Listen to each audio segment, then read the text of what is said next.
വെളിച്ചം പകരണമേ,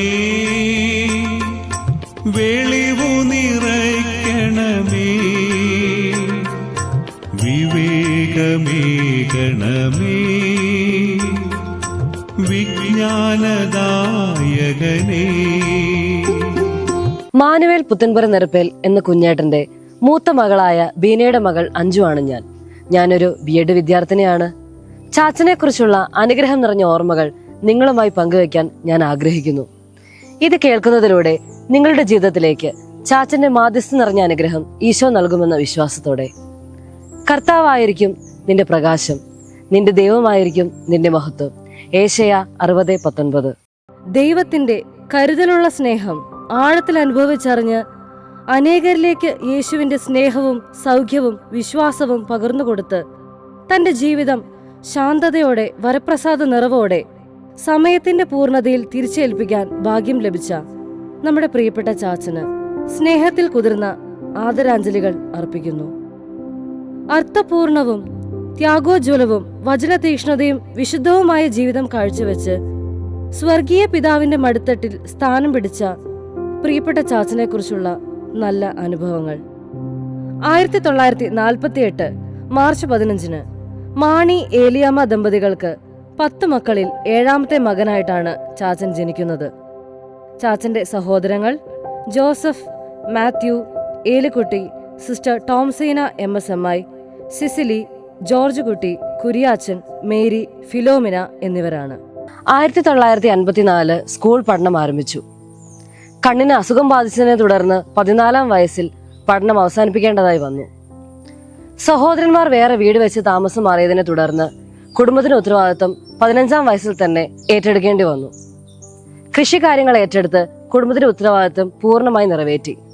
ചാച്ചന് 22 വയസ്സുള്ളപ്പോൾ പേരാവൂർ തൊണ്ടിയിൽ താമസമുള്ള കോക്കാട്ടു കുടുംബത്തിൽപ്പെട്ട ഫ്രാൻസിസ് ത്രേസ്യാമ്മ ദമ്പതികളുടെ 10 മക്കളിൽ 3ാമത്തെ മകളായ ചിന്നമ്മയെ ചെമ്പേരി ലൂർദ് മാതാ ഫൊറോന പള്ളിയിൽ വെച്ച് 1971 മെയ് 3 വികാരിയായിരുന്ന ഫാദർ തോമസ് നിലയ്ക്കപ്പള്ളിയുടെ കാർമ്മികത്വത്തിൽ വിവാഹം കഴിച്ചു.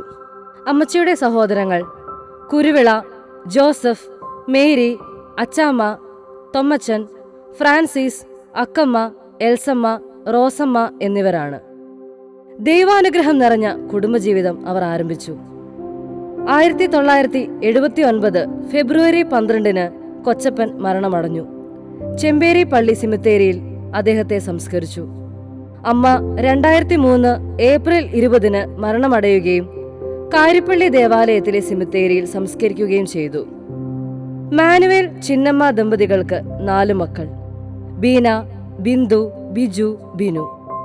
ബീന TTC പഠിച്ച് ടീച്ചറായി ജോലി ചെയ്യുകയും കുടുംബജീവിതത്തിലേക്ക് പ്രവേശിക്കുകയും ചെയ്തു. ബീനയെ വിവാഹം കഴിച്ചത് ചെറുപുഴ പ്രാപ്പോയിലുള്ള അബ്രാഹം വരിക്കാനിക്കലാണ്. അദ്ദേഹം റിട്ടയർഡ് ഹെൽത്ത് ഇൻസ്പെക്ടറാണ്. 2 മക്കൾ: അഞ്ജു BEd വിദ്യാർത്ഥിനിയും അൽന +2 നവോദയ വിദ്യാർത്ഥിനിയും. 2011 ഒക്ടോബർ 6 ക്യാൻസർ രോഗം ബാധിച്ചതിനെ തുടർന്ന് ബീന നിത്യസമ്മാനത്തിനായി വിളിക്കപ്പെട്ടു.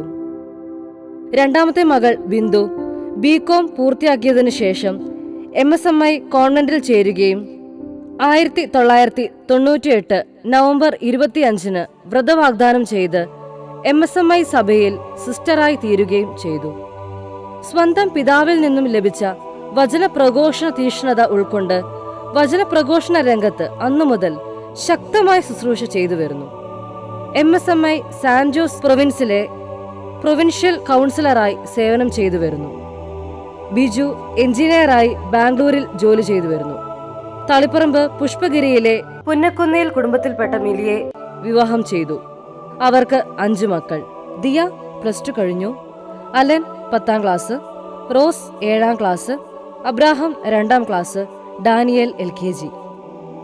ഏറ്റവും ഇളയ മകനായ ബിനു ITI കോഴ്സ് പൂർത്തിയാക്കി ഇലക്ട്രീഷ്യൻ ജോലിയും കുടുംബത്തിന്റെ ഉത്തരവാദിത്തങ്ങളും നിറവേറ്റുന്നു. വായാട്ടുപറമ്പിലെ കുരിശുമൂട്ടിൽ കുടുംബത്തിലെ രഞ്ജിനിയെ വിവാഹം ചെയ്തു. അവർക്ക് 2 മക്കൾ: ആൽബിൻ 10ാം ക്ലാസ്, എബിൻ 8ാം ക്ലാസ്. 1965 കാലഘട്ടം മുതൽ ചെമ്പേരി ഇടവകയിൽ 25 വർഷത്തോളം വേദപാഠ അധ്യാപകനായും അതിൽ ഏതാനും വർഷം വേദപാഠ ഹെഡ് മാസ്റ്ററായും സേവനം ചെയ്തു.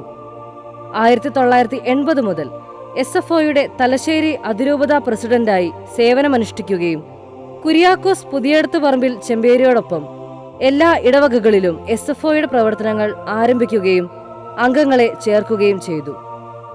1980കളിൽ കേരള കോൺഗ്രസിൽ മെമ്പറായി സജീവമായി രാഷ്ട്രീയ മേഖലയിൽ പ്രവർത്തിച്ചിട്ടുണ്ട്. 1974 ഗവൺമെന്റിന്റെ നവാഡ് കയ്യാല പദ്ധതി ഏറ്റെടുക്കുകയും എല്ലായിടങ്ങളിലും കയ്യാല നിർമ്മിച്ചു കൊടുക്കുകയും ചെയ്തു. മിൽമ സൊസൈറ്റിയിൽ പ്രസിഡന്റായി പ്രവർത്തിച്ചിരുന്നു. കലാകായിക രംഗങ്ങളിലും ചാച്ചനെന്നും ഉത്സാഹത്തോടെ പ്രവർത്തിച്ചിരുന്നു. കാരുണ്യ പ്രവർത്തികൾ ചെയ്യാനും മറ്റുള്ളവരെ ആവശ്യ സമയത്ത് സഹായിക്കാനും ചാച്ചൻ എന്നും മുൻപന്തിയിലായിരുന്നു. 1980കളിൽ കരിസ്മാറ്റിക് മേഖലയിൽ ചെമ്പേരിയിൽ വെച്ച് സജീവമായി പ്രവർത്തിക്കാൻ ദൈവം വഴിയൊരുക്കി. രാത്രിയാമങ്ങളിൽ സമ്പൂർണ്ണ ബൈബിൾ മുഴുവനും വായിച്ചു പഠിച്ച് ഹൃദ്യസ്ഥമാക്കിയിരുന്നു. അമ്മച്ചിയുടെ മുഴുവൻ സപ്പോർട്ടും എല്ലാ മേഖലയിലെയും പ്രവർത്തനങ്ങളുടെ നടത്തിപ്പിനും വിജയത്തിനും പിന്നിലുണ്ടായിരുന്നു. 1991 മെയ് മാസം കാരിപ്പള്ളിയിലേക്ക് താമസം മാറി വന്നതിനു ശേഷം കാരിപ്പള്ളി ഇടവകയിലും വേദപാഠ അധ്യാപകനായും കൈക്കാരനായും സേവനം ചെയ്തിട്ടുണ്ട്. കാരിപ്പള്ളി വെള്ളോറയിൽ മിൽമയുടെ പ്രവർത്തനങ്ങൾക്ക് നേതൃത്വം നൽകി. കൂടാതെ ഇൻഫാമിന്റെ പ്രവർത്തനങ്ങൾക്കും നേതൃത്വം നൽകിയിരുന്നു. ചാച്ചന്റെ ആത്മീയ വളർച്ച. ചാച്ചൻ ചെമ്പേരിയിൽ 30 കൊല്ലത്തോളം വേദപാഠം പഠിപ്പിച്ചിരുന്നു. മിഷൻ ലീഗ്, ഫ്രാൻസിസ്കൻ മുതലായ ഭക്ത സംഘടനകളിൽ പ്രവർത്തിക്കുകയും ചെയ്തു. ശ്രേഷ്ഠരും പണ്ഡിതരുമായ ബഹുമാനപ്പെട്ട വൈദികർ father Augustine Naduvilekkoottu, father George Puthumana, doctor father Michael Karyamattam, father Mani Attayil ഇവരുമായുള്ള അടുത്ത ഇടപെടൽ മൂലം സഭാവിശ്വാസവും വചനത്തിലുള്ള താല്പര്യവും കൂടുതൽ ഊർജ്ജസ്വലമാക്കുവാൻ ആ കാലഘട്ടത്തിൽ സാധിച്ചു. വചനപ്രഘോഷണത്തിലും മറ്റും താല്പര്യമുണ്ടായിരുന്ന ആ സമയത്ത് കരിസ്മാറ്റിക് ധ്യാനത്തിലും ചെമ്പേരിയിൽ വെച്ച് നടത്തിയ ധ്യാന ശുശ്രൂഷകളിലും പങ്കെടുക്കുകയും സഹകരിക്കുകയും ചെയ്തു. ഫാദർ മാത്യു നായ്ക്കപ്പറമ്പിൽ നടത്തിയ ഒരു ധ്യാനത്തിൽ പങ്കെടുക്കുകയും അത് അനുഭവവേദ്യമാവുകയും ചെയ്തു. പിന്നെ ധ്യാനരംഗത്ത് സജീവമായി പല സ്ഥലങ്ങളിലും ധ്യാനം കൂടുകയും കൗൺസിലിംഗ് കോഴ്സിൽ പങ്കെടുക്കുകയും അവയോട് അതിയായ താല്പര്യം ചെലുത്തുകയും ചെയ്തു. ആ സമയത്താണ് കാരിപ്പള്ളിയിലേക്ക് മാറിയത്. ദൈവവചന പ്രഘോഷണ ശുശ്രൂഷ ആരംഭവും വളർച്ചയും. ശുശ്രൂഷകൾക്ക് ഇറങ്ങാൻ തീക്ഷ്ണത ഉള്ളിൽ ജ്വലിച്ചിരുന്ന നാളുകളിൽ കുടുംബ ഉത്തരവാദിത്വവും മറ്റു പ്രതികൂല സാഹചര്യങ്ങളും തടസ്സം സൃഷ്ടിച്ചു. ഒരു ദിവസം വൈകുന്നേരം സന്ധ്യാപ്രാർത്ഥനയ്ക്ക് ശേഷം മുറ്റത്തേക്കിറങ്ങിയപ്പോൾ കാലിലൊരു വിഷപ്പാമ്പ് കടിച്ചു. ശരീരം മുഴുവൻ വിഷം വ്യാപിച്ചു. സീരിയസ് ആയി 21 ദിവസം പാപ്പിനിശ്ശേരി പാമ്പ് വിഷ ചികിത്സാ കേന്ദ്രത്തിൽ ചികിത്സയിൽ കഴിയേണ്ടതായി വന്നു. അത്യാസന നിലയിൽ നിന്ന് അനേകരുടെ പ്രാർത്ഥന ഫലമായി ദൈവിക പദ്ധതി അനുസരിച്ച് ചാച്ചൻ സുഖം പ്രാപിച്ചു. അതോടെ വചനപ്രഘോഷണ ശുശ്രൂഷകൾക്കുള്ള എല്ലാ തടസ്സങ്ങളും എതിർപ്പുകളും മാറാനിടയായി. കുടുംബജീവിത ഉത്തരവാദിത്തങ്ങൾ അതിന്റെ പൂർണ്ണതയിൽ നിറവേറ്റിക്കൊണ്ട് അത്ഭുതങ്ങളും അടയാളങ്ങളും പ്രവർത്തിച്ച് ഇന്നും ജീവിക്കുന്ന യേശുവിന്റെ ശക്തനായ ശുശ്രൂഷകനായി മാറി. താബോർ അനുഭവം ചാച്ചന്റെ വാക്കുകളിലൂടെ. ഒരു ദിവസം ബോസ്കോ അച്ഛൻ താബോർ എന്ന ഇടവകയിൽ പ്രാർത്ഥിക്കുവാനായി പോകാൻ വിളിക്കുകയും അതിൻ പ്രകാരം അച്ഛനും ഞാനും 4 ആത്മായരും കൂടെ ജീപ്പിൽ താബോർ പള്ളിയിലേക്ക് പോയി. ഞങ്ങളുടെ പ്രാർത്ഥനാ ഗ്രൂപ്പിന്റെ നേതൃത്വം വഹിച്ചിരുന്നത് സിസ്റ്റർ നിമ്മിയ MSJ ആണ്. അവിടുത്തെ വികാരി അച്ഛനോട് ഒരുമിച്ച് രാത്രിയിൽ ആരാധനയുണ്ടായിരുന്നു. അതിനു മുന്നോടിയായി കുമ്പസാരിച്ച് എല്ലാവരും ഒരുങ്ങുകയായിരുന്നു. ആരാധനയുടെ സമയത്ത് അച്ഛന്മാരും സിസ്റ്ററും കുമ്പസാരിക്കാൻ ബാക്കിയുള്ളപ്പോൾ രാത്രി 12 മണി സമയത്ത് എനിക്ക് വലിയ ദൈവാനുഭവം ഉണ്ടായി. എന്റെ കൂടെ ഉണ്ടായിരുന്ന ആത്മായ സംഘം ഉറങ്ങിപ്പോയിരുന്നു. ക്ഷീണിതനായി വിശുദ്ധ കുർബാനയിൽ ശ്രദ്ധിച്ചുകൊണ്ടിരുന്ന എനിക്ക് ദർശനം അനുഭവപ്പെട്ടു. വിശുദ്ധ കുർബാനയിൽ ഈശോ എന്നെ നോക്കുന്നത് പോലെ അനുഭവിച്ചു. അപ്പോൾ തന്നെ ഞാൻ വലിയ ശബ്ദമുണ്ടാക്കി. താഴെ നിന്ന് വികാരിയച്ഛനായ ജോസ് മുണ്ടക്കൽ ഓടി വന്ന് എന്നെ തട്ടിയുണർത്തുവാൻ ശ്രമിക്കുന്നുണ്ടെങ്കിലും സാധിച്ചില്ല. മറ്റുള്ളവർ എല്ലാവരും ഉണർന്നു. വിശുദ്ധ കുർബാനയിൽ ഈശോയെ കാണുന്നതായി അച്ഛനോട് ഞാൻ പറഞ്ഞു. അച്ഛനും അതേ ദർശനാനുഭവം ലഭിച്ചു. തിരിയുടെ വെളിച്ചം കൊണ്ടുണ്ടായതാകാം എന്ന് ആദ്യം തോന്നി. സിസ്റ്റർ നിമ്മിയും അവിടേക്ക് വന്നു. എല്ലാവരും വിശുദ്ധ കുർബാനയിൽ ഈശോയെ കണ്ടു. ആ നിമിഷം മുതൽ എനിക്ക് സന്ദേശം ലഭിച്ചു തുടങ്ങി. സിസ്റ്റർ അപ്പോൾ തന്നെ അവ രേഖപ്പെടുത്തി. അതാണ് പിന്നീട് ധ്യാനം നടത്തുവാനുള്ള പ്രേരണ നൽകിയത്. ചെറിയ ഗ്രൂപ്പുകൾ ഉണ്ടാക്കി പല സ്ഥലങ്ങളിലും ധ്യാനം നടത്താൻ പോകാനായി സന്ദേശം ലഭിച്ചു. ആ സന്ദേശങ്ങൾ സൂക്ഷിച്ചു, അവ അന്വർത്ഥമാക്കുകയും ചെയ്തു. തീക്ഷ്ണത നിറഞ്ഞ വചനപ്രഘോഷണവും ശുശ്രൂഷയും. ചെറുപുഴയിലെ ധ്യാന സെന്ററുകളിൽ പ്രവർത്തിക്കുന്നതിനൊപ്പം തന്നെ ചാച്ചൻ പിലാത്തറയിൽ ധ്യാനം ആരംഭിച്ചു. പിലാത്തറയിൽ 12 കൊല്ലവും, തളിപ്പറമ്പ് ദർശനയിൽ 6 കൊല്ലവും, മലയാറ്റൂർ ധ്യാന സെന്ററിൽ 6 കൊല്ലവും ധ്യാന ശുശ്രൂഷകൾക്ക് നേതൃത്വം നൽകി. അങ്ങനെ പല സ്ഥലങ്ങളിലും ധ്യാനങ്ങൾ സംഘടിപ്പിച്ചു. ഗോവയിലുള്ള മിഷൻ സെന്റർ പള്ളിയിൽ വെച്ച് ഒരു കൺവെൻഷൻ നടത്തപ്പെട്ടു. ചാച്ചൻ വേദപാഠം പഠിപ്പിച്ചിട്ടുള്ള ഫാദർ ബെന്നി കളരിക്കൽ ചെമ്പേരി അവിടെയുള്ള പ്രവർത്തനങ്ങൾക്കും മിഷൻ ഏരിയയിൽ ധ്യാനം തുടങ്ങുവാനുള്ള സജ്ജീകരണങ്ങൾ ഒരുക്കാൻ സഹായിക്കുകയും ചെയ്തു. ഗോവയിലും മറ്റ് സ്ഥലങ്ങളിലും ബോംബെ വരെ ബെന്നി അച്ഛന്റെ കൂടെ വചനപ്രഘോഷണത്തിനും രോഗശാന്തി ശുശ്രൂഷകൾക്കും നേതൃത്വം നൽകി. അങ്ങനെ മുഴുവൻ സമയവും ധ്യാന ശുശ്രൂഷകൾ നടത്തുവാൻ യേശു അനുഗ്രഹിച്ചു. ധ്യാന തിരക്കുകൾക്കിടയിൽ പരിയാരം മദർ ഹോമിന്റെ ആരംഭത്തിൽ തന്നെ ധ്യാനിപ്പിക്കാൻ വിളിക്കുകയും ചാച്ചൻ ഉൾപ്പെടുന്ന ധ്യാന ടീം ധ്യാനം ആരംഭിക്കുകയും ചെയ്തു. അങ്ങനെ പലയിടങ്ങളിൽ വചന ശുശ്രൂഷ, കൗൺസിലിംഗ്, ആരാധന, രോഗശാന്തി ശുശ്രൂഷ എന്നിവയെല്ലാം നടത്തി. എല്ലാ ആഴ്ചകളിലും തുടർച്ചയായി ധ്യാനമുണ്ടായിരുന്നു. അങ്ങനെയിരിക്കെ ഇടത്തെ കൈക്ക് തളർച്ച ഉണ്ടാവുകയും വേദന മൂലം സെന്ററുകളിൽ തുടരാൻ സാധിക്കാതെ വരികയും ചെയ്തു. മൈക്ക്, ബൈബിൾ മുതലായവ പിടിക്കാനുള്ള ബുദ്ധിമുട്ട്, കണ്ണിന്റെ കാഴ്ചക്കുറവ് എന്നിവ മൂലം ധ്യാനങ്ങളിൽ നിന്ന് മാറി നിൽക്കാൻ നിർബന്ധിതനായി. പൈതൽ മലയും കാരുണ്യാശ്രമവും. പ്രാർത്ഥനാ ശുശ്രൂഷകളോടുള്ള അടങ്ങാത്ത താല്പര്യം മൂലം സ്വസ്ഥമായി പ്രാർത്ഥിക്കാനുള്ള ഒരു സ്ഥലം അന്വേഷിച്ചുകൊണ്ടിരുന്നു. സഹായത്തിനായി കാര്യപ്പള്ളിയിലെ ഫാദർ ജോർജ് എലവംകുന്നേലും ഉണ്ടായിരുന്നു. അങ്ങനെ പലരുടെയും ഉപദേശങ്ങളും സഹായങ്ങളും സ്വീകരിച്ച് അന്വേഷിച്ച് ഒടുവിൽ കണ്ടെത്തിയ ഇടമായിരുന്നു പൈതൽ മലയുടെ താഴ്വാരം. പൊട്ടൻപ്ലാവിൽ 3-ാം കൂപ്പിൽ ഇപ്പോൾ കാരുണ്യാശ്രമം എന്നറിയപ്പെടുന്ന അന്നത്തെ ആരണ്യാശ്രമം. കാട്ടിൽ ഒരു പ്രാർത്ഥനാ സെന്റർ. ഫോറസ്റ്റിനോട് ചേർന്ന് കാട് വെട്ടിത്തെളിച്ച് ഓലഷെഡ് കെട്ടി പ്രാർത്ഥന ആരംഭിച്ചു. അവിടെ നിന്ന് തന്നെ കൈയുടെ വേദനയ്ക്ക് വേണ്ടി പണ്ട് വീട്ടിൽ ചെയ്ത പരിചയം കൊണ്ട് മണ്ണ് ചികിത്സ നടത്തി. അതറിഞ്ഞ് പല ആളുകൾ വരാൻ തുടങ്ങി. അങ്ങനെ മണ്ണ് ചികിത്സ തുടങ്ങാൻ നിർബന്ധിതനായി. അതിലൂടെ പലർക്കും സൗഖ്യം ലഭിക്കാൻ തുടങ്ങി. പിന്നീട് ഓട്ടിസം ബാധിച്ച കുട്ടികളെ കൊണ്ടുവരാൻ തുടങ്ങി. 5 കുട്ടികളിൽ പരീക്ഷണം ആദ്യം നടത്തി. പണ്ട് വീട്ടിലായിരുന്നപ്പോൾ അനിയനായ കുര്യാക്കോസിൽ ഫിക്സ് വന്നപ്പോൾ ഈ ചികിത്സ ചെയ്തിരുന്നു. അന്ന് അനിയനിൽ അത് പൂർണ്ണ സൗഖ്യം നൽകി. അങ്ങനെ ആ പരിചയവും ഓർമ്മയും വെച്ച് പൈതൽ മലയിൽ മണ്ണ് ചികിത്സ നടത്തി.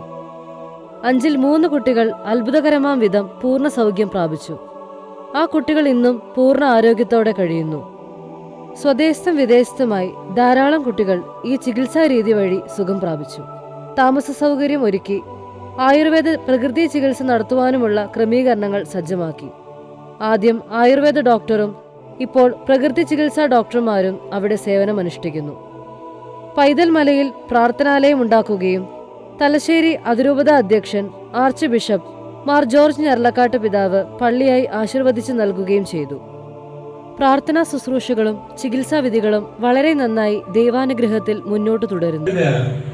കാരണം ഇവരുടെ മാതാപിതാക്കളെ ചെയ്തുകൊണ്ടല്ല, ദൈവമഹത്വം അവരിൽ പ്രകടമാകാൻ വേണ്ടിയാണ് ഇവരുടെ ഈ കാഴ്ച, അല്ലെങ്കിൽ അവൻ അന്ധനായി ധരിച്ചതെന്ന് പറയും. ദൈവത്തിന്റെ മഹത്വം എന്ന് പറഞ്ഞാൽ ശരീരത്തിന്റെ അടിമത്തത്തെയും ദൈവത്തിന് മാറ്റി അവനെ ദൈവം മഹത്വം ദർശിക്കുവാൻ അവന് സാധിക്കുമെന്നാണ് പറയുന്നത്.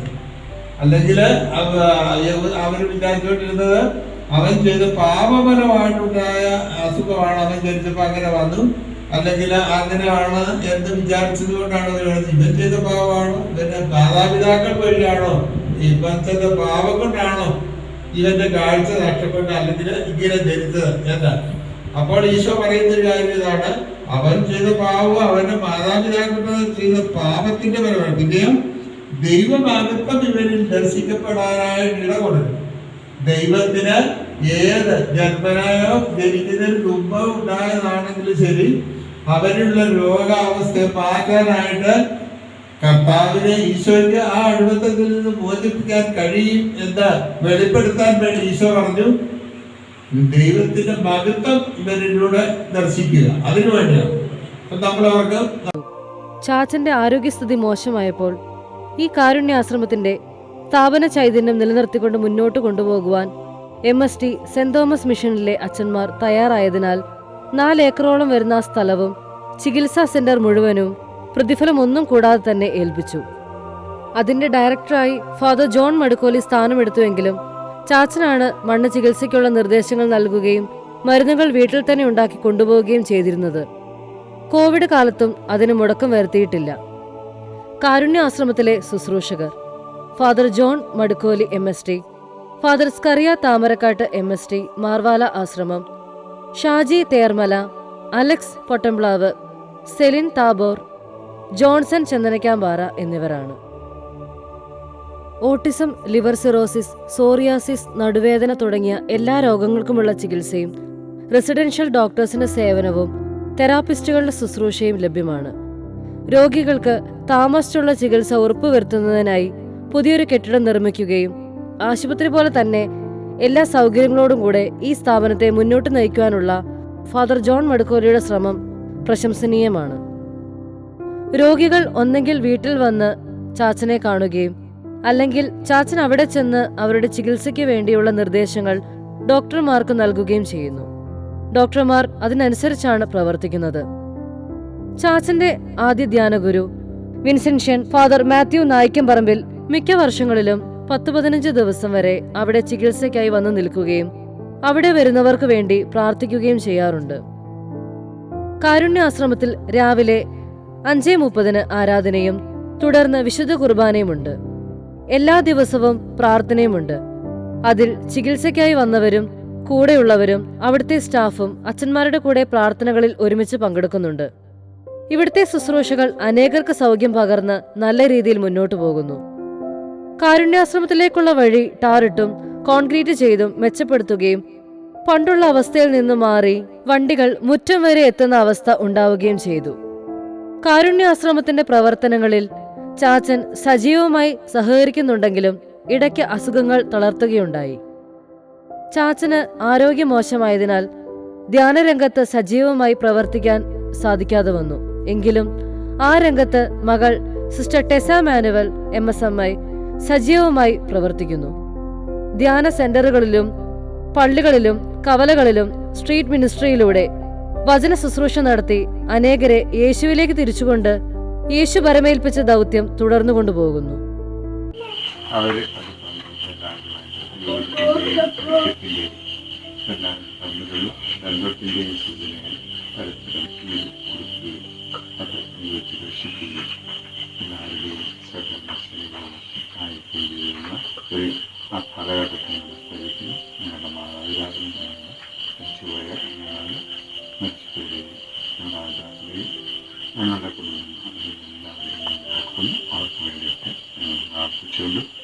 അവരുടെ ഓർമ്മ ജീവിതത്തിൽ അവർ കാലഘട്ടത്തിൽ പാരമ്പര്യമായി ഞങ്ങളുടെ കുടുംബങ്ങളിലുണ്ടായിരുന്ന ഐക്യവും സ്നേഹവും വേണ്ടിയിട്ടുള്ള ആ ഈ ശുശ്രൂഷ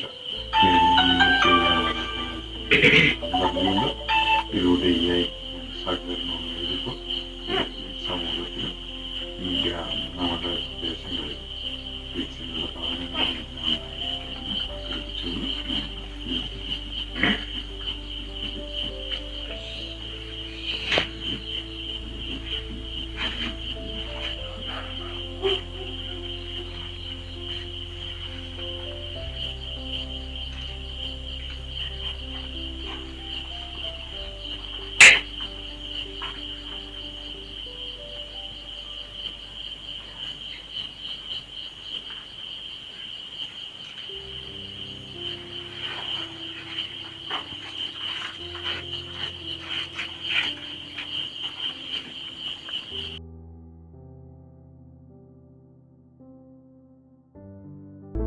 മാർവാല ആശ്രമം. കാരുണ്യ ആശ്രമത്തോട് ചേർന്ന് ധ്യാന ശുശ്രൂഷകൾക്കായി ഒരു സെന്റർ ചാച്ചന്റെ വലിയ ആഗ്രഹമായിരുന്നു. ദൈവം അതിന് പ്രത്യേകം അനുഗ്രഹിച്ച് മാർവാല ആശ്രമത്തെ വചനപ്രഘോഷണ ശുശ്രൂഷയ്ക്കായി ഉയർത്തുകയും അവിടെ നടത്തപ്പെട്ട വചനപ്രഘോഷണത്തിലും കൗൺസിലിംഗിലും സാധിച്ചതുപോലെ ഫാദർ സ്കറിയ താമരക്കാട്ട് MSTയോടൊപ്പം ശുശ്രൂഷകൾ ചെയ്യുകയും ചെയ്തു. ചാച്ചൻ സാധിക്കുന്നതുപോലെ പൈതൽമല കാരുണ്യ ആശ്രമത്തിലും മാർവാല ആശ്രമത്തിലും ശുശ്രൂഷകൾ ചെയ്തു വരികയായിരുന്നു. കൂടാതെ കാര്യപ്പള്ളി ഭവനത്തിൽ വന്നിരുന്ന രോഗികൾക്കും വേദനിക്കുന്നവർക്കും മറ്റാവശ്യങ്ങളുമായി വരുന്നവർക്കുമെല്ലാം തന്റെ പ്രാർത്ഥനയിലൂടെയും മരുന്നിലൂടെയും ചാച്ചൻ സൗഖ്യവും ആശ്വാസവും നൽകി വന്നിരുന്നു. ചാച്ചന്റെ അവസാന നാളുകൾ. ചാച്ചന് തന്റെ പ്രിയപ്പെട്ടവരോടൊപ്പമുള്ള തീർത്ഥാടനങ്ങൾ ഇഷ്ടമായിരുന്നു. 2024 ശാരീരിക അസ്വസ്ഥതകൾക്കിടയിലും അദ്ദേഹം വേളാങ്കണ്ണിയിലേക്കും കേരളത്തിലെ സെന്റ് തോമസിന്റെ 7 പള്ളികളിലേക്കും തീർത്ഥാടനം നടത്തി. മഹത്തായ മിഷണറി വിശുദ്ധ ഫ്രാൻസിസ് സേവ്യറിന്റെ വിശുദ്ധ തിരുശേഷിപ്പ് വണങ്ങാൻ അദ്ദേഹം ഗോവയിലേക്കും ഒരു തീർത്ഥാടനം നടത്തി. ചെന്നൈയിലെ മൈലാപ്പൂരിലുള്ള സെന്റ് തോമസ് മൗണ്ടിലേക്ക് ഒരു തീർത്ഥാടനം നടത്തണമെന്നത് ചാച്ചന്റെ ആത്മാർത്ഥമായ ആഗ്രഹമായിരുന്നു. ഈ ആഗ്രഹ സാഫല്യത്തിനു മുൻപേ തന്റെ പ്രിയപ്പെട്ട വിശുദ്ധ തോമസ് ലഹയെ സന്ദർശിക്കാൻ കർത്താവ് അദ്ദേഹത്തെ വിളിച്ചു. തന്റെ പ്രിയപ്പെട്ടവരെ തീർത്ഥാടനം വരമേൽപ്പിച്ച് കർത്യസന്നിധിയിലേക്ക് ചാച്ചൻ യാത്രയായി. ചാച്ചൻ ആശുപത്രിയിൽ. മെയ് 3-ാം ആഴ്ചയിൽ ചാച്ചൻ കാരുണ്യാശ്രമം സന്ദർശിച്ച് രോഗികളെ കണ്ട് പ്രാർത്ഥിച്ചു. 22/5/2024 കാരിപ്പള്ളിയിലെ സ്വഭവനത്തിൽ നിന്നും ഷാലോം ചാനലുമായി നടത്തിയ അഭിമുഖത്തിൽ വെച്ച് കാരുണ്യാശ്രമത്തെക്കുറിച്ചും അവിടുത്തെ ചികിത്സാ രീതികളെക്കുറിച്ചും ചാച്ചൻ ഇപ്രകാരം പങ്കുവെക്കുകയുണ്ടായി. ഞാൻ ഇത് തുടങ്ങാൻ 2 പ്രധാനപ്പെട്ട കാരണങ്ങളാണ്. അതിലൊരു കാരണം, ആദ്യം തുടങ്ങാൻ ഇത് ഇങ്ങനെ തുടങ്ങേണ്ടി വന്നതിന് കാരണം, എനിക്കൊരു പ്രാവശ്യം എനിക്കൊരു സ്ട്രോക്ക് വന്നതിൻ്റെ ഒരു ഭാഗം തളർന്നുപോയി.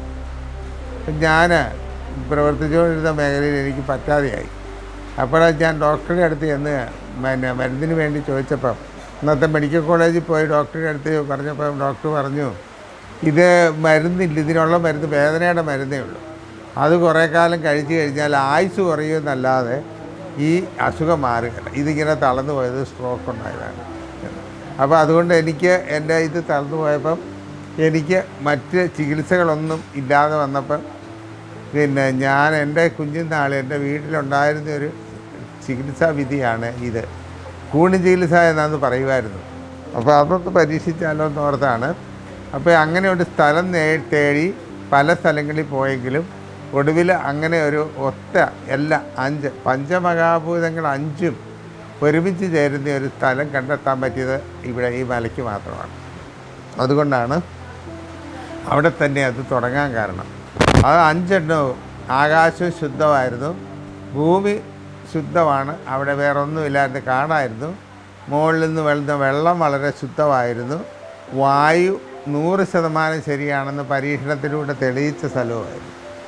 അതുകൊണ്ട് ഈ 5ഉം നല്ലതായ അങ്ങനെയുള്ളൊരു സ്ഥലമായിരുന്നുകൊണ്ട് അവിടെ ചികിത്സ ചെയ്യാമെന്ന് വിചാരിച്ച് പോവുകയും അവിടെ നിന്ന് മണ്ണെടുത്തത് ചെയ്തതോടുകൂടി എൻ്റെ കൈ പൊങ്ങുകയല്ലാതിരുന്ന് എൻ്റെ കൈ പൊങ്ങാനും എൻ്റെ ആ ആരോഗ്യസ്ഥ ഏതാണ്ട് പഴയതുപോലെ തിരിച്ചു വരാനും ചെയ്തു. അതുപോലെ തന്നെ പിന്നെ അത് കൂടുതലായിട്ട് തുടങ്ങിയത് കുട്ടികൾക്ക് വേണ്ടിയുള്ള ഓട്ടിസം ഇതിന്.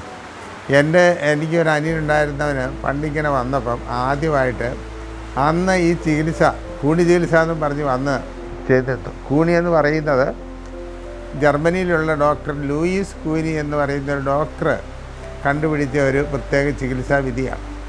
ആ രീതി അനുസരിച്ച് കൂണി ചികിത്സ ചെയ്ത് അത് ശരിയാകുമെന്ന് പറഞ്ഞ് അവന് ഇളക്കം പോലെ വന്നിരിക്കുകയും ഇതുപോലെ തലകറക്കമായി വീഴുകയൊക്കെ ചെയ്തിരുന്ന അവന് ചികിത്സ ചെയ്ത് അത് സുഖമായത് അന്ന് ഞാൻ ചെറുതായതുകൊണ്ട് എനിക്ക് ആ ചെയ്യുന്നതെല്ലാം ഞാൻ അന്നത്തെ വൈദ്യരെ അടുത്ത് പോയിരിക്കുന്നത് കാണുകയും പഠിക്കുകയും ചെയ്തതാണ് ഞാൻ. അപ്പോൾ അത് അന്ന് മണ്ണിൽ കുഴി കുത്തിയായിരുന്നു കിടന്നിരുന്നത്. അതിന് പകരം ഞാൻ പുതിയതായി തുടങ്ങിയപ്പോൾ മണ്ണിൽ കുഴി കുത്തി കിടക്കുമ്പോൾ അത് പിള്ളേർക്കും മറ്റുള്ളവർക്കും ഒരു ബുദ്ധിമുട്ടാകുന്നത് കൊണ്ട് ഇതിപ്പോൾ സാധാരണഗതിയിൽ ടേബിളിൽ വെച്ചിട്ട് നന്നായിട്ട് മണ്ണ് വെച്ച് പൊതിയുകയും തണുത്ത മണ്ണിൽ പൊതിഞ്ഞ് കിടത്തി ഏതാണ്ട് 41 ദിവസം ഒരാൾക്ക് ട്രീറ്റ്മെൻറ്റ് എടുത്തു കഴിഞ്ഞാൽ കുട്ടികളിൽ ഏതാണ്ട് ചെറിയതാണെങ്കിൽ പ്രായം കുറവുള്ള കുട്ടികളെ പൂർണ്ണമായിട്ട് സുഖപ്പെടുന്നതായിട്ട് കണ്ടു. അതോടുകൂടി 100 കണക്കിന് കുട്ടികൾ ഓരോ വർഷവും വരികയും ഇതിന് വിധേയമാകുകയും ചെയ്യുന്നുണ്ട്. നല്ല ശതമാനം കുട്ടികളും സുഖപ്പെട്ടു പോവുകയും ചെയ്തിട്ടുണ്ട്. അതുപോലെ ഏറ്റവും പ്രധാനപ്പെട്ട മറ്റൊരു ചികിത്സയാണ്, ഒരിക്കലും സുഖം മരുന്നില്ലാത്ത മറ്റൊരു ചികിത്സ ഒരു കാര്യമായിരുന്നു ഈ സോറിയാസിസ്. അത് സ്കിൻ ക്യാൻസർ എന്ന് പറഞ്ഞ് ഒഴിവാക്കിയിരുന്നത് ഈ ചികിത്സയിലൂടെ അത് പൂർണ്ണമായിട്ട് സുഖപ്പെടുന്നതായിട്ട് പല അനുഭവങ്ങളുണ്ടായി. ഇങ്ങനെ ഇപ്പോഴതിന് ചെയ്യുന്നുണ്ട്. അതുപോലെ തന്നെ ലിവർ സിറോസിസോ എന്ന് ഭരിക്കുകയും ചെയ്ത ഒരുപാട് മനുഷ്യരെ. അപ്പോൾ അങ്ങനെയുള്ളവരിൽ ഫാറ്റ് ലിവർ ആകുമ്പോൾ തന്നെ ഏതാണ്ട് സെക്കൻഡ് ഗ്രേഡ് ആകുമ്പോൾ തന്നെ ഈ മണ്ണ് വെക്കുകയും ചികിത്സ ഞങ്ങളുടേത് ചെയ്യുകയും ചെയ്താൽ അത് പൂർണ്ണമായിട്ട് സുഖപ്പെടുന്നുണ്ട്. ഇന്ന് ഒരുപാട് മനുഷ്യരിൽ ഫാറ്റ് ലിവർ ഉണ്ടാകുന്നുണ്ട്. അപ്പോൾ അത് ഇനി പൂർണ്ണമായിട്ടുള്ളൊരു ചികിത്സ. അതുപോലെ തന്നെയാണ് പ്രോസ്റ്റേറ്റ് വീർക്കുന്ന അസുഖം, അതിനും ഒക്കെ ഇത് പരിപൂർണമായിട്ട് സുഖപ്പെടുത്താൻ സാധിക്കുന്ന ഒരു ചികിത്സാ വിധിയായിട്ട് ഇത് കണ്ടുപിടിച്ചിട്ടുണ്ട്. അതുപോലെയാണ് നട്ടെല്ലിൻ്റെ അകത്തുണ്ടാകുന്ന ബൾജിങ് അകന്നു പോകുമ്പോൾ മണ്ണ് വെച്ച് അതിനെ വീണ്ടും പഴയ സ്ഥാനത്ത് എത്തിക്കാനും അവിടെ ആ മസിലുകൾക്ക് ബലം കൊടുക്കാനും ഒക്കെ സാധിക്കുന്ന ഒരു ഇതും കൂടിയാണ്. അത്യാവശ്യമുള്ള മരുന്നുകൾ, പ്രകൃതിദത്തമായ മരുന്നുകൾ തന്നെ ഞങ്ങൾ ഉപയോഗിക്കുന്നു. പ്രകൃതിയിൽ നിന്ന് പറിച്ചെടുക്കുന്ന മരുന്നുകളും അങ്ങനെയുള്ള മരുന്നുകൾ തന്നെ കൂടുതലായിട്ട് ഞങ്ങൾ ഉപയോഗിക്കുന്ന മരുന്നുകളിൽ മഞ്ഞൾ ചേർക്കും. എല്ലാ ദിവസവും മഞ്ഞളിൻ്റെ ഇത് കൊടുക്കും. മഞ്ഞൾ ചേർത്താണ് അത് കൊടുക്കുന്നത്. അത് കൊടുക്കുകയും ചെയ്യുന്നു. മഞ്ഞൾ രാവിലെ. പിന്നെ പ്രകൃതിദത്തമായ ഭക്ഷണ രീതികൾ, അതൊക്കെയാണ് ഇതിൻ്റെ കേട്ടോ. പ്രധാനമായിട്ടുള്ള ഇത് ഇന്നിപ്പം ചെയ്യുന്നതിൻ്റെ ഏറ്റവും പ്രധാനമായിട്ട് നമുക്ക് സുഖപ്പെടുത്താൻ വരുന്നതാണ് സ്കിൻ ക്യാൻസർ, സോറിയാസിസ്. ശരീരത്തിലുണ്ടാകുന്ന ഈ സ്കിന്നിലുണ്ടാകുന്ന എല്ലാത്തരം അസുഖങ്ങൾ, അതുപോലെ ലിവറിലുണ്ടാകുന്നത്, അതുപോലെ പിന്നെ ക്യാൻസറിൻ്റെ ഭാഗത്തേക്കും മരുന്നുകളൊക്കെ ഏകദേശം ഞങ്ങൾക്ക് കുറേ കിട്ടിയിട്ടുണ്ട്. പിന്നെ ഈ ലിവറിൻ്റെ ഇത്, പിന്നെ പ്രോസ്റ്റേറ്റ് വീർക്കുന്നത്, മൂത്രാശയ സംബന്ധമായ ഇത് വളരെ ഫലപ്രദമായ ചികിത്സാ വിധികളാണ്. അതാണ് പ്രധാനമായിട്ടുള്ളത് കേട്ടോ. കാരിപ്പള്ളിയിലെ വീട്ടിൽ തിരിച്ചെത്തിയ ചാച്ചനെ 22/5/2024 വലത് കാലിന് വേദന അനുഭവപ്പെട്ടതിനെ തുടർന്ന് കരുവഞ്ചാൽ ആശുപത്രിയിൽ പ്രവേശിപ്പിച്ചു. എക്സ്റേ എടുത്തപ്പോൾ വലത് കാലിന് പൊട്ടലുണ്ടെന്ന് കണ്ടെത്തുകയും ഉടൻ തന്നെ ഒരു ഓപ്പറേഷൻ വേണമെന്ന് ആവശ്യപ്പെടുകയും ചെയ്തു. അതേ തുടർന്ന് കോഴിക്കോട് മിംസ് ആശുപത്രിയിലേക്ക് എത്രയും പെട്ടെന്ന് തന്നെ യാത്ര തുടങ്ങുകയും 23-ാം തീയതി അതിരാവിലെ 3 മണിക്ക് ആശുപത്രിയിൽ എത്തിച്ചേരുകയും ചെയ്തു. ഓപ്പറേഷൻ ഉടൻ വേണമെന്ന് ടെസ്റ്റുകളിലൂടെ സ്ഥിരീകരിക്കുകയും അവിടെ അഡ്മിറ്റ് ചെയ്യുകയും ചെയ്തു. ആവശ്യമായ ടെസ്റ്റുകൾ ചെയ്തതിനു ശേഷം 25-ാം തീയതി ഓപ്പറേഷൻ നടത്തി. ഓപ്പറേഷൻ വിജയകരമായി പൂർത്തിയാക്കിയെങ്കിലും അതേ തുടർന്നുണ്ടായ ശാരീരികമായ മറ്റു പല രോഗാവസ്ഥകളും ചാച്ചനെ അസ്വസ്ഥപ്പെടുത്തി. ചാച്ചനെ സന്ദർശിച്ച് പ്രാർത്ഥിക്കുന്നതിനായി പൈതൽമല കാരുണ്യാശ്രമം ഡയറക്ടർ ഫാദർ ജോൺ മടുക്കോലി MSTയും മാർവാല ആശ്രമത്തിലെ ഫാദർ സ്കറിയ താമരക്കാട്ട് MSTയും എത്തിച്ചേർന്നു. ചാച്ചൻ ആവശ്യപ്പെട്ടതിനെ തുടർന്ന് കുമ്പസാരിപ്പിക്കുകയും വിശുദ്ധ കുർബാന നൽകി പ്രാർത്ഥിക്കുകയും ചെയ്തു. ഭക്ഷണം കഴിക്കാൻ സാധിക്കാതെ വന്നപ്പോൾ ട്യൂബ് ഇടേണ്ടതായി വന്നു. തുടർന്ന് കിഡ്നിക്ക് പ്രോബ്ലം ഉണ്ടായപ്പോൾ ഡയാലിസിസ് ആരംഭിച്ചു. ഛർദിയും ചുമയും മറ്റു പല അസ്വസ്ഥതകളും ഉണ്ടായതിനെ തുടർന്ന് ജൂൺ 1-ാം തീയതി ICUയിലേക്ക് പ്രവേശിപ്പിച്ചു. MRI സ്കാനിങ്ങും എക്സ്റേയും നടത്തിയതിനെ തുടർന്ന് ന്യൂമോണിയ ബാധിച്ചിട്ടുണ്ടെന്നും ഒരു സ്ട്രോക്ക് കൂടി ഉണ്ടായിട്ടുണ്ടെന്നും ഡോക്ടർ വെളിപ്പെടുത്തി. വേണ്ടത്ര ചികിത്സകൾ നൽകിയെങ്കിലും ചാച്ചന്റെ സ്ഥിതി ഓരോ ദിവസവും മോശമായിക്കൊണ്ടിരുന്നു. ജൂൺ 2-ാം തീയതി ക്ലറിഷ്യൻ ഫാദർ ബിനോയ് ചുനയന്മാക്കൽ വന്ന് രോഗീലേപനം നൽകുകയും ചെയ്തു. ഓക്സിജൻ സപ്പോർട്ട് ശക്തമായി കൊടുത്തിട്ടും ഓക്സിജന്റെ അളവ് കുറയുകയും BP മരുന്ന് കൊടുത്തിട്ടും BP ഡൗൺ ആയി വരികയും ചെയ്തു. ഡോക്ടേഴ്സ് എത്ര പരിശ്രമിച്ചിട്ടും വൈദ്യശാസ്ത്രത്തിന് തുടർന്നൊന്നും ചെയ്യാൻ സാധിക്കാത്ത വിധം ആരോഗ്യസ്ഥിതി മോശമായി വന്നു. ജൂൺ 3-ന് അറിയിക്കേണ്ടവരെ എത്രയും പെട്ടെന്ന് ചാച്ചന്റെ സീരിയസ് അവസ്ഥ അറിയിക്കാൻ ഡോക്ടേഴ്സ് പറയുകയും പ്രിയപ്പെട്ടവർക്ക് വന്ന് കാണാനുള്ള സാഹചര്യം ഒരുക്കുകയും ചെയ്തു. അമ്മച്ചിയും മകൾ സിസ്റ്റർ ടെസ മാനുവൽ MSMയും ചാച്ചനോടൊപ്പം ICUവിൽ മുഴുവൻ സമയം എന്നോണം പ്രാർത്ഥിച്ചുകൊണ്ടുണ്ടായിരുന്നു. പൈതൽമല കാരുണ്യാശ്രമം ഡയറക്ടർ ഫാദർ ജോൺ മടുക്കോലി MSTയുടെ നേതൃത്വത്തിൽ ടീം എല്ലാവരും അടുത്ത ബന്ധുമിത്രാദികളും സുഹൃത്തുക്കളും എത്തിച്ചേരുകയും പ്രാർത്ഥിക്കുകയും ചെയ്തു. കൂടാതെ കുടുംബാംഗങ്ങളായ മൂത്ത മകൾ ബീനയുടെ കുടുംബം, ബാബു, ഷേർലി, അഞ്ജു, അൽന, അൽബിന, ബിജുവും കുടുംബവും, മിലി, ദിയ, അലൻ, റോസ്, അബ്രാഹാം, ഡാനിയൽ, ബിനുവും കുടുംബവും, രഞ്ജിനി, ആൽബിൻ, എബിൻ എന്നിങ്ങനെ എല്ലാവരും വന്ന് കാണുകയും പ്രാർത്ഥിക്കുകയും ചാച്ചന്റെ അവസാന അനുഗ്രഹങ്ങൾ സ്വീകരിക്കുകയും ചെയ്തു. ചാച്ചന്റെ ചേട്ടന്റെ മകൻ ജോസ് പൂപ്പറമ്പിൽ ചാച്ചനെ ആശുപത്രിയിൽ പ്രവേശിപ്പിച്ച ദിവസം മുതൽ ശുശ്രൂഷിക്കാൻ കൂടെ ഉണ്ടായിരുന്നു. ജൂൺ 4-ാം തീയതി അതിരാവിലെ 2:30 ചാച്ചന്റെ ആരോഗ്യസ്ഥിതി അതീവ ഗുരുതരമാവുകയും അമ്മച്ചിയും മക്കളായ സിസ്റ്റർ ടെസ മാനുവൽ MSMI, ബിജു, ബിനു എന്നിവരും പ്രാർത്ഥനയോടെ ചാച്ചന്റെ അടുത്തായിരുന്ന സമയത്ത് 3 മണിയോടെ സ്വർഗീയ ഭവനത്തിലെ നിത്യജീവനിലേക്ക് ഈശോ കൂട്ടിക്കൊണ്ടുപോവുകയും ചെയ്തു. ചാച്ചന് ആരോഗ്യമുള്ള എല്ലാ ദിവസങ്ങളിലും രാവിലെ 3 മണിക്ക് എഴുന്നേറ്റിരുന്ന് പ്രാർത്ഥിക്കുന്ന പതിവുണ്ടായിരുന്നു. ചാച്ചന്റെ ഭൗതിക ശരീരം വലിയ ദൈവിക പ്രസാദവും പ്രകാശം നിറഞ്ഞതുമായി തീർന്നു. തന്റെ വിശുദ്ധരുടെ മരണം കർത്താവിന് അമൂല്യമാണ്. സങ്കീർത്തനം 116:15. അന്തിമോപചാരം അർപ്പിക്കാനും മൃതസംസ്കാര ശുശ്രൂഷകളിൽ സംബന്ധിക്കുവാനുമായി എത്തിച്ചേരേണ്ടവരുടെ സൗകര്യാർത്ഥം ജൂൺ 7-ാം തീയതി 2 മണിക്കത്തേക്ക് മൃതസംസ്കാര ശുശ്രൂഷകൾ തീരുമാനിച്ചു. അതേ തുടർന്ന് ജൂൺ 4-ാം തീയതി ചാച്ചന്റെ മൃതശരീരം കരുവഞ്ചാൽ സെന്റ് ജോസഫ് ആശുപത്രി മോർച്ചറിയിലേക്ക് കൊണ്ടുവന്നു. ചാച്ചന്റെ മരണവിവരം അറിയിച്ചപ്പോൾ ജർമ്മനിയിലായിരുന്ന തലശ്ശേരി അതിരൂപത മെത്രാപ്പോലീത്ത മാർ ജോസഫ് പാംബ്ലാനി തന്റെ പ്രാർത്ഥനയും അനുശോചനവും അറിയിച്ചു. അതോടൊപ്പം മാനന്തവാടി ബിഷപ്പ് അഭിവന്ദ്യ മാർ ജോസ് പൊരുന്നേടം പ്രാർത്ഥനയും ആദരാഞ്ജലികളും അറിയിച്ചു.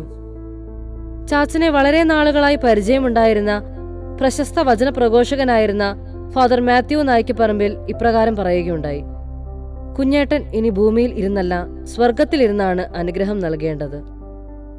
ചാച്ചൻ അംഗമായിരുന്ന ചെമ്പേരി ഫ്രാൻസിസ്കൻ 3-ാം സഭ ടീമാണ് ചാച്ചനെ കിടത്താനുള്ള മനോഹരമായ ശവമഞ്ചം സ്പോൺസർ ചെയ്തത്.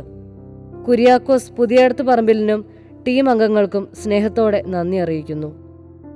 ചാച്ചനിലൂടെ ഈശോ പ്രത്യേകം അനുഗ്രഹിച്ച് സ്ഥാപിച്ച പൈതൽമല കാരുണ്യാശ്രമത്തിൽ 6-ാം തീയതി ചാച്ചന്റെ ഭൗതിക ശരീരം പൊതുദർശനത്തിനായി അവസരമൊരുക്കി. കാരുണ്യാശ്രമം ആയുർവേദ പ്രകൃതി ചികിത്സാ കേന്ദ്ര സ്ഥാപകനും പ്രസിദ്ധ വൈദ്യനും വചനപ്രഘോഷകനുമായിരുന്ന ചാച്ചന് കാരുണ്യാശ്രമ കുടുംബം പ്രാർത്ഥനാ നിർഭരമായ ആദരാഞ്ജലികൾ അർപ്പിച്ചു.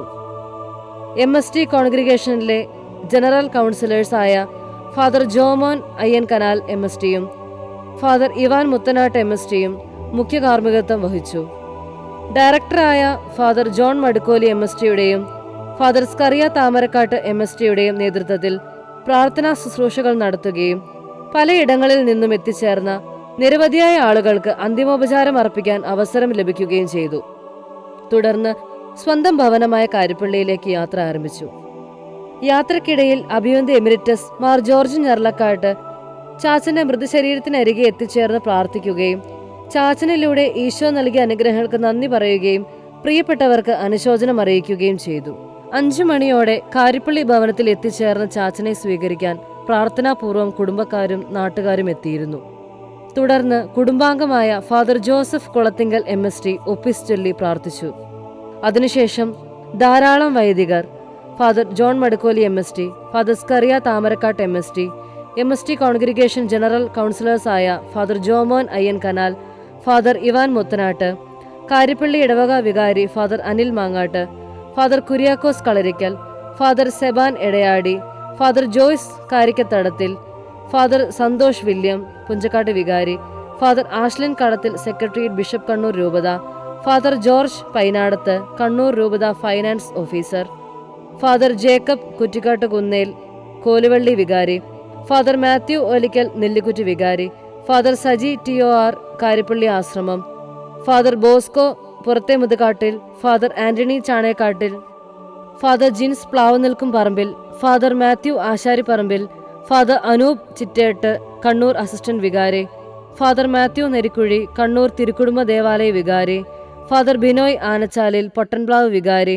Father Benny Kalarikkal MST America, father Kurian Kochettonnil MST, father Saji Chakiriyanthadam MST, father Thomas Karamel MST, father Augustine Marottikkudi MST, father Tony Ramachanattu MST, father Joy Kochuparackal MST, father Benny Puthannada mother home director, father Jobin തേക്കുന്തോട്ടം എന്നിവർ ഒപ്പീസ് ചൊല്ലി തുടർച്ചയായി പ്രാർത്ഥന നടത്തിക്കൊണ്ടിരുന്നു. അതോടൊപ്പം MSMI സിസ്റ്റേഴ്സ് ജപമാല ചൊല്ലിയും മറ്റു പ്രാർത്ഥനകൾ വഴിയും മൃതസംസ്കാര ശുശ്രൂഷ സമയം വരെയും പ്രാർത്ഥനയോടെ കൂടെ ഉണ്ടായിരുന്നു. കുടുംബാംഗങ്ങളെല്ലാവരും ബന്ധുമിത്രാദികളും നാട്ടുകാരും പല സ്ഥലങ്ങളിൽ നിന്നും എത്തിച്ചേർന്ന് ചാച്ചനെ സ്നേഹിക്കുകയും ആദരിക്കുകയും ചെയ്യുന്ന ധാരാളം പേർ പ്രാർത്ഥനയോടെ ചേർന്ന് നിൽപ്പുണ്ടായിരുന്നു. മൃതസംസ്കാര ശുശ്രൂഷകൾ. യേശുക്രിസ്തുവിന്റെ മരിച്ചവരിൽ നിന്നുള്ള ഉദ്ധാനം വഴി സജീവമായ പ്രത്യാശയിലേക്കും നിങ്ങൾക്കായി സ്വർഗത്തിൽ കാത്തുസൂക്ഷിക്കപ്പെടുന്ന അക്ഷയവും കളങ്കരഹിതവും ഒളിമങ്ങാത്തതുമായ അവകാശത്തിലേക്കും നമ്മെ വീണ്ടും ജനിപ്പിച്ചിരിക്കുന്നു. 1 പത്രോസ് 1:4. 2 മണിയോടെ കാരിപ്പള്ളി വികാരി ഫാദർ അനിൽ മാങ്ങാട്ട് വീട്ടിലെ മൃതസംസ്കാര ശുശ്രൂഷകൾക്ക് തുടക്കം കുറിച്ചു. ചാച്ചൻ വിശുദ്ധനായൊരു വ്യക്തിയായിരുന്നു എന്ന് പറഞ്ഞു. മതബോധന രംഗത്തിലൂടെയും വചനപ്രഘോഷണത്തിലൂടെയും കാരുണ്യ പ്രവൃത്തിയിലൂടെയും അനേകർക്ക് ഈശോയെ പകർന്നുകൊടുത്ത് അനുഗ്രഹിക്കപ്പെട്ട ജീവിതമായിരുന്നെന്ന് സാക്ഷ്യപ്പെടുത്തുകയും ചെയ്തു. എമിരിറ്റസ് മാർ ജോർജ് വലിയമറ്റം പിതാവിന്റെ മുഖ്യ കാർമ്മികത്വത്തിൽ വീട്ടിലെ മൃതസംസ്കാര ശുശ്രൂഷകൾ തുടർന്നു. വർഷങ്ങളോളം ചെമ്പേരിയിലും കാരിപ്പള്ളിയിലും മതബോധന അധ്യാപകനായും വിവിധ സംഘടനകളിൽ മിഷൻ ലീഗ്, ഫ്രാൻസിസ്കൻ 3-ാം സഭ, വിൻസെന്റ് ഇപ്പോൾ എന്നിവയിൽ ചെയ്ത പ്രശംസനീയമായ ശുശ്രൂഷകളെ പിതാവ് എടുത്തു പറഞ്ഞ് നന്ദി അർപ്പിച്ചു. കരിസ്മാറ്റിക് പ്രസ്ഥാനത്തിൽ വചനപ്രഘോഷണ ശുശ്രൂഷ മേഖലകളിലും ഒരു അൽമായന് ചെയ്യാൻ പറ്റുന്നതിന്റെ അപ്പുറത്ത് ചെയ്ത ശുശ്രൂഷകളെ പിതാവ് വിലമതിക്കുകയുണ്ടായി.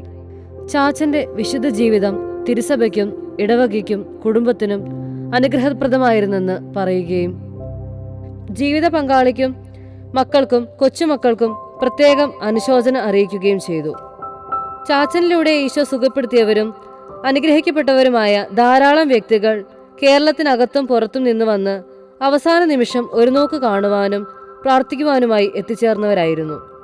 സിസ്റ്റർ ടെസ മാനുവൽ MSMI അംഗമായിരിക്കുന്ന സാൻ ജോസ് പ്രൊവിൻസിന്റെ പ്രൊവിൻഷ്യൽ സുപ്പീരിയർ സിസ്റ്റർ ലൂസി ജോസും ടീം അംഗങ്ങളും ജനറൽ ടീം അംഗങ്ങളും വ്യത്യസ്ത പ്രൊവിൻസുകളെ പ്രതിനിധീകരിച്ച് എത്തിച്ചേർന്ന സുപ്പീരിയേഴ്സും നിരവധി മറ്റ് സിസ്റ്റേഴ്സും വിവിധ കോൺഗ്രിഗേഷനിൽപ്പെട്ട സിസ്റ്റേഴ്സും എത്തിച്ചേർന്ന് ആദരാഞ്ജലി അർപ്പിച്ച് പ്രാർത്ഥിച്ചത് വലിയ അനുഗ്രഹത്തിന് കാരണമായി തീർന്നു. കാരിപ്പള്ളി ഇടവകയിൽ സേവനം ചെയ്യുന്ന ഫ്രാൻസിസ്കൻ സിസ്റ്റേഴ്സ് ഓഫ് സെന്റ് എലിസബത്തിലെ സിസ്റ്റേഴ്സും പ്രാർത്ഥിക്കുവാനും ആദരാഞ്ജലികൾ അർപ്പിക്കുവാനും കൂടെയുണ്ടായിരുന്നു. കുടുംബക്കാരുടെയും ധാരാളം വൈദികരുടെയും സിസ്റ്റേഴ്സിന്റെയും വമ്പിച്ച ജനാവലിയുടെയും സാന്നിധ്യത്തോടെ ദേവാലയത്തിലേക്ക് മൃതശരീരം സംവഹിക്കപ്പെട്ടു. ശക്തമായ മഴയും പ്രതികൂല കാലാവസ്ഥയും മൃതസംസ്കാര ശുശ്രൂഷ സമയത്ത് മാറുകയും കാലാവസ്ഥ അനുകൂലമായി ഒരുക്കപ്പെടുകയും ചെയ്തത് വലിയ ദൈവിക ഇടപെടലിന്റെ അടയാളമായി തീർന്നു. ദേവാലയത്തിൽ വികാരിയച്ഛൻ ശുശ്രൂഷകൾക്ക് നേതൃത്വം നൽകി. തളിപ്പറമ്പ് ഫൊറോന വികാരിയായ ഫാദർ മാത്യു ആശാരിപ്പറമ്പിൽ സന്ദേശം നൽകി. വിവിധ ധ്യാന സെന്ററുകളിൽ ചെയ്ത വചന ശുശ്രൂഷകൾ ശ്ലാഘനീയമാണെന്ന് പറയുകയുണ്ടായി. അച്ഛൻ്റെ കൂടെ ശുശ്രൂഷയിലുണ്ടായിരുന്ന നല്ല നാളുകളെപ്പറ്റി എടുത്തു പറയുകയും ചെയ്തു. ഒരു വിശുദ്ധനായ ആത്മായന്റെ ശവസംസ്കാര ശുശ്രൂഷയിലാണ് നാം പങ്കെടുക്കുന്നതെന്നും ഇത്രയധികം വൈദികരും സിസ്റ്റേഴ്സും ദൈവജനവും പങ്കെടുത്ത ഒരു മൃതസംസ്കാര ശുശ്രൂഷ നമ്മുടെ നാട്ടിൽ ഉണ്ടായിട്ടില്ല എന്നും പറയുകയും ചെയ്തു. ചാച്ചന്റെ ജീവിതത്തിലുള്ള 4 അനുഗ്രഹങ്ങൾ അച്ഛൻ എടുത്തു പറയുകയുണ്ടായി. ഇത്രമാത്രം സഭയെ സ്നേഹിച്ച ഒരാത്മായൻ, അച്ഛന്മാരെ ഇത്രമാത്രം ബഹുമാനിച്ച, ആദരിച്ച് സ്നേഹിച്ച ഒരാത്മായൻ, ദൈവിക ജ്ഞാനത്തിന്റെ വരമുള്ള ഒരു മനുഷ്യൻ, രോഗശാന്തി വരമുള്ള കുഞ്ഞേട്ടൻ. പുത്തൻപുര നിരപ്പയിൽ കുടുംബത്തിൽപ്പെട്ട ഫാദർ സ്കറിയ താമരക്കാട്ട് MST കുടുംബത്തിന്റെ പേരിലും കാരുണ്യാശ്രമത്തിന്റെ പേരിലും അഭിവന്ദ്യ പിതാക്കന്മാർക്കും വൈദികർക്കും സിസ്റ്റേഴ്സിനും ആദരാഞ്ജലികൾ അർപ്പിക്കാനെത്തിയ ഏവർക്കും കൃതജ്ഞത അർപ്പിച്ച് സംസാരിക്കുകയുണ്ടായി. തുടർന്ന് കുടുംബക്കാരനായ ഫാദർ ജോബിൻ തേക്കുംതോട്ടത്തിന്റെ നേതൃത്വത്തിൽ തുടർ ശുശ്രൂഷകൾ നടത്തപ്പെട്ടതിനു ശേഷം സിമിത്തേരിയിലേക്ക് അന്തിമ ശുശ്രൂഷകൾക്കായി സംവഹിക്കപ്പെട്ടു. സിമിത്തേരിയിലെ ശുശ്രൂഷകൾക്ക് നേതൃത്വം വഹിച്ചത് കുടുംബത്തിൽപ്പെട്ട ഫാദർ ജോസഫ് കുളത്തിങ്കൽ MST ആണ്. കുടുംബക്കാരുടെയും പ്രിയപ്പെട്ടവരുടെയും സംസ്കാര ശുശ്രൂഷകളിൽ പങ്കെടുത്ത ഏവരുടെയും അന്തിമോപചാരം സ്വീകരിച്ചുകൊണ്ട് കുടുംബക്കല്ലറയിൽ ചാച്ചന്റെ ഭൗതിക ശരീരം സംസ്കരിച്ചു.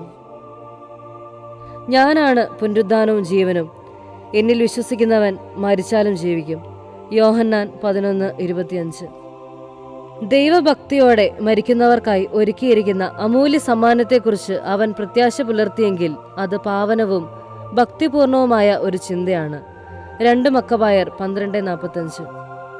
ചാച്ചന്റെ മാധ്യസ്ഥത്തിലൂടെ അനേകർക്ക് സൗഖ്യ അനുഗ്രഹങ്ങൾ ലഭിച്ചു എന്നതിന്റെ അടയാളമായി ലഭിച്ച സൗഖ്യ സാക്ഷ്യങ്ങൾ. ചാച്ചൻ മരിച്ച ദിവസത്തെ സൗഖ്യാനുഭവം. അനു ജോസഫ് കാളിയാനി, പാലക്കാട്. അനുവിന്റെ മൂത്തകുട്ടി ബാത്റൂമിൽ തലയിടിച്ച് വീഴുകയും തലയ്ക്ക് പരിക്ക് പറ്റി 7 തവണയോളം ഛർദ്ദിക്കുകയും ചെയ്തു. ഉടനെ തന്നെ ആശുപത്രിയിൽ എത്തിച്ച് ഇനിയും ഛർദ്ദിച്ചാൽ അത് അപകടകരമാണെന്ന് ഡോക്ടർ പറയുകയുണ്ടായി. കുഞ്ഞേട്ടനോട് പറഞ്ഞാൽ പ്രാർത്ഥിക്കുകയും വേണ്ട നിർദ്ദേശങ്ങൾ തരുമായിരുന്നല്ലോ എന്ന് ഓർക്കുകയും ചെയ്തു. അനു ഉടനെ തന്നെ കുഞ്ഞേട്ടനോട് പ്രാർത്ഥിക്കുകയും ഈശോയോട് പറഞ്ഞ് കുഞ്ഞിന് സൗഖ്യം തരണമേ എന്ന് അപേക്ഷിക്കുകയും ചെയ്തു. അത്ഭുതകരമായി കുഞ്ഞിന് സൗഖ്യം ലഭിച്ചു. ദൈവത്തിന് സ്തുതി. മൃതസംസ്കാര ദിവസം നടന്ന സൗഖ്യസാക്ഷ്യം. വിൽസൺ ജോസഫ്, കണിയാരശ്ശേരിയിൽ, ചന്ദനക്കാമ്പാറ. ഇയർ ബാലൻസിന്റെ പ്രശ്നം അനുഭവിച്ചിരുന്ന ഒരാളായിരുന്നു. ചാച്ചന് മൃതസംസ്കാര ദിവസം ഇയർ ബാലൻസിന്റെ പ്രശ്നം കൂടുതൽ ബുദ്ധിമുട്ടുണ്ടാക്കുകയും തുടർന്ന് അദ്ദേഹം പ്രാർത്ഥിക്കുകയും ചെയ്തു. മൃതസംസ്കാരം കഴിഞ്ഞ് പിറ്റേന്ന് പ്രഭാതമായപ്പോഴേക്കും അദ്ദേഹത്തിന് പൂർണ്ണ സൗഖ്യം ലഭിക്കുകയുണ്ടായി. മൃതസംസ്കാരത്തിന് ശേഷം ലഭിച്ച രോഗസൗഖ്യം: തോമസ് കുരിശുമൂട്ടിൽ, വായാട്ടുപറമ്പ്. കാലുവേദന, പ്രത്യേകിച്ച് മുട്ടിന് ശക്തമായ വേദന. ഇതിനെ തുടർന്ന് നടക്കാനും നിൽക്കുവാനുമുള്ള ബുദ്ധിമുട്ട് മൃതസംസ്കാര ദിവസം അധികരിക്കുകയും അദ്ദേഹം ചാച്ചനോട് പ്രാർത്ഥിച്ച് മാധ്യസ്ഥം അപേക്ഷിക്കുകയും ചെയ്തു.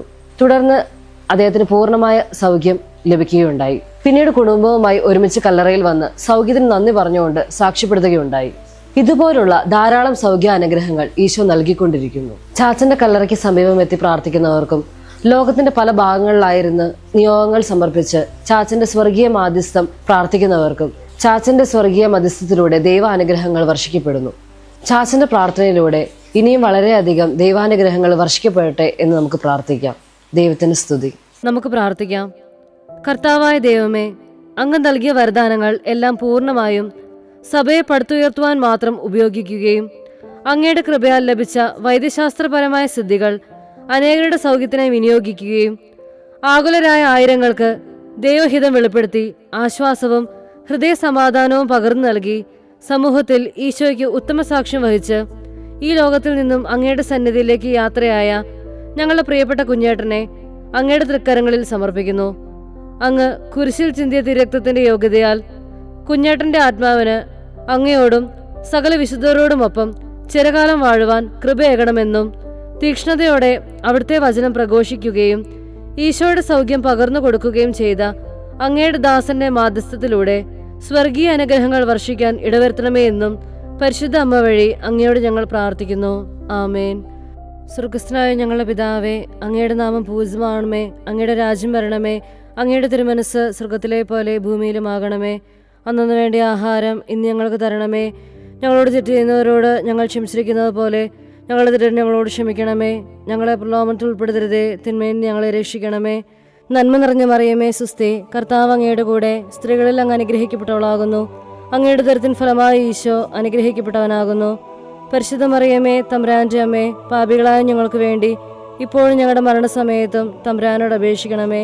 പിതാവിനും പുത്രനും പരിശുദ്ധാത്മാവിന് സ്തുതി, ആദിയിലെ പോലെ ഇപ്പോഴും എപ്പോഴും എന്നേക്കും. ആമേൻ. വെളിച്ചം പകരണമേ,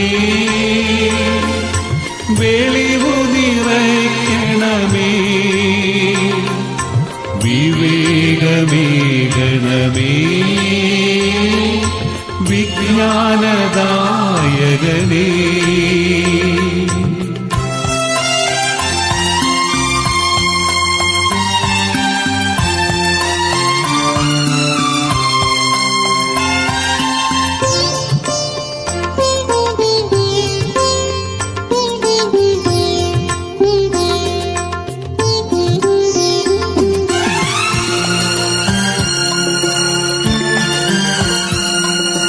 നിന്നെ പൂർണ്ണമായി അറിയാൻ ഈ അറിവാലേ നിറയാൻ, നിന്നെ പൂർണ്ണമായി അറിയാൻ ഈ അറിവാലേ നിറയാൻ, നിറഞ്ഞ അറിവിൽ വളരാൻ ഈശ്വര കൃപയാൽ നിറയാൻ, നിറഞ്ഞ അറിവിൽ വളരാൻ ഈശ്വര കൃപയാൽ നിറയാൻ. വെളിച്ചം പകരണമേ,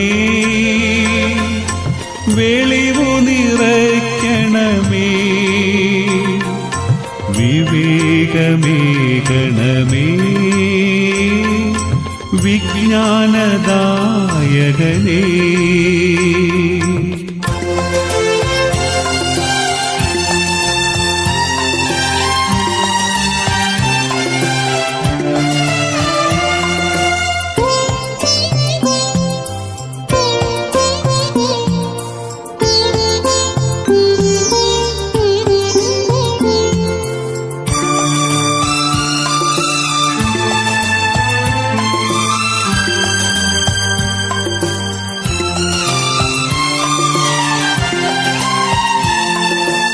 എന്നെ പൂർണ്ണമായി കാണാൻ, എൻ പരിമിതി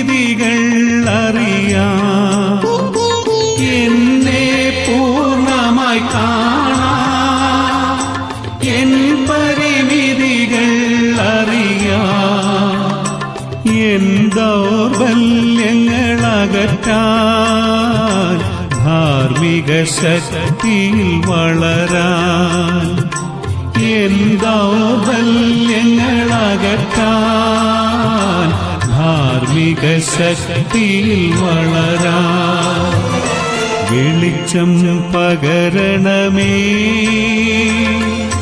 വെളിവു നിറയ്ക്കണമേ വിവേകമേകണമേ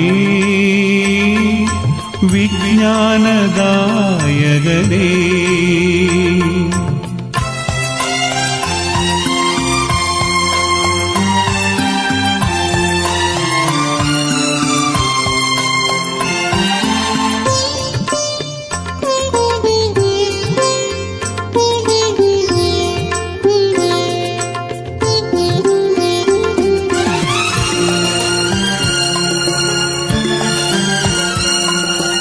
എൻ സോദരരെ കാണാം സോദര സ്നേഹത്തിൽ വളരാം എൻ സോദരരെ കാണാം സോദര സ്നേഹത്തിൽ വളരാം നിൻമുഖമവരിൽ കാണാൻ അവർക്കായി അർപ്പിതരാകാം നിൻമുഖമവരിൽ കാണാൻ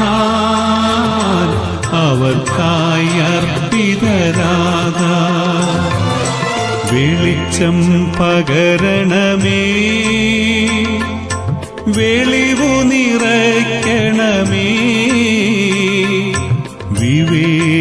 വിവേകമേകണമേ വിജ്ഞാനദായകനേ വെളിച്ചം പകരണമേ വെളിവു നിറയ്ക്കണമേ വിവേകമേകണമേ വിജ്ഞാനദായകനേ